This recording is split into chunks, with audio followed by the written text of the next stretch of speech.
Hey guys, welcome back to Cheddar. DHL is making a bold commitment to the Earth's climate. The global shipping giant is saying it's going to emit zero carbon emissions by the year 2050. So how are they actually going to do that? Well, joining us now to tell us that is Ken Allen. He's the global CEO of DHL Express. Ken, such a pleasure to have you here. Thank you so much. So how do you guys plan to have zero emissions by 2050? That's a very bold, ambitious goal. It's a massive goal. It's net zero emissions by 2050, obviously. Well, look, let me tell you a bit about the journey, right? So back in 2007-8, we started talking about our commitment to the climate.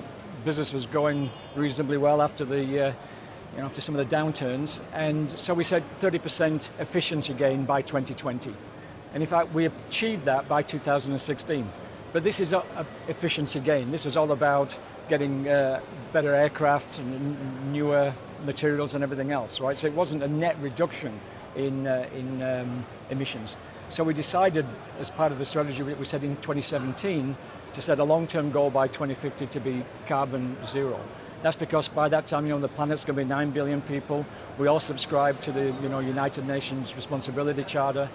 And I think there's things that are really going on at the moment. It's like we're here for the Formula E race. When I met Alejandro in 2013, whoever dreamt that we'd be having racing cars fully powered by electric? Exactly. These fully electric cars racing across the street. It's insane. It's amazing.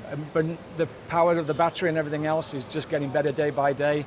And other companies such as NL generating green electricity, companies like Qualcomm, you're going to be able to charge your car by Wi-Fi eventually. All the stuff that's going on around the world, the French are saying by 2030 all car sales are going to be electric. So we've committed to all that. But our biggest problem is aviation. And this is where most of the emissions come from, right? So what we have to do is we have to work with our partners such as Lufthansa and oil producing companies like BP. How can we get more fuel efficient aviation? So there's things called power to liquid, where using excess electricity, you split the water, add CO2, this produces a carbon-free fuel. The whole world is seeing this revolution called digitalization, right? The pace of change is like never before.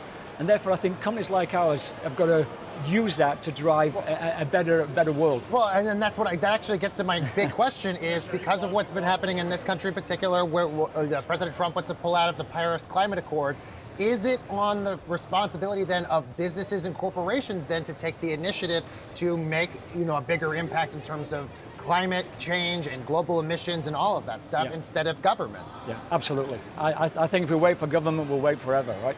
And I think it's the responsibility of big companies like ours to make bold statements.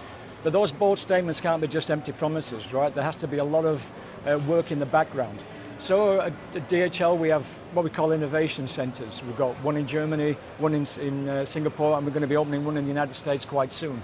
And these innovation centers are looking at everything that impacts the logistics industry and helps us to become more efficient but also carbon neutral. And one good example, 2013 when we first tied up with Formula E, we wanted to go more and more into electric cars. But we didn't want a saloon-type car. We wanted one that's usable by a courier, in downtown New York or in Paris. And none of the traditional car manufacturers wanted to produce one. So our people, we did a joint venture with the university, got a grant from the government as well, and we started to produce our own cars. And this is a great thing about digitalization and technology. You don't have to wait for somebody else anymore to do things for you. I mean, Musk at Tesla has done more for the electric car industry than any of the traditional car manufacturers. So now we've got 2,000 cars running in Germany. We've got cars running now in Austria, so just to prove that the cars are acceptable. And we're selling to third parties as well already. So great initiatives, and I think you hit on one key point here, that aviation is a big part of your business. Yeah. How much pressure can you put on your aviation partners, as a supplier basically to your service, to be able to move faster in this direction, and also on your trucking units and the last mile units? Yeah, I think for the trucking and the last mile, I think there's no doubt about it, we'll be able to hit the targets, right? I think all that's going to come out. You're right. I mean, the aviation piece is the biggest piece of it. So, we're a big buyer of equipment. And of those companies themselves, so every big aircraft manufacturer like Lufthansa, you know, like Polar Atlas, all our partners, everybody has got their own agenda as well.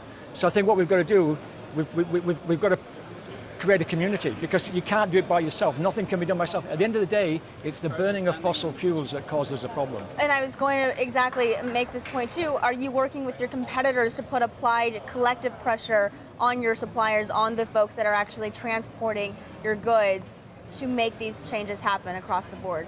Realistically, we're working more with our partners than with our competitors, okay. right? You know, so teaming up with Formula E, teaming up with NL, teaming up with Qualcomm, looking for every possible innovation that can help us get to this target. And I think the point on like you say about government, it's like smoking, isn't it? You know, first of all, everybody used to smoke, and then people started to think, well, is this right? Then there was more data. Then we started to say, well, we should change. But it was a lot of industrial people. You know, the airline stops you smoking on planes. The companies stop you smoking in the offices. People got more and more aware. Government didn't do anything except collect more and more taxes. And what did they do with those taxes? Did they use it to find a substitute?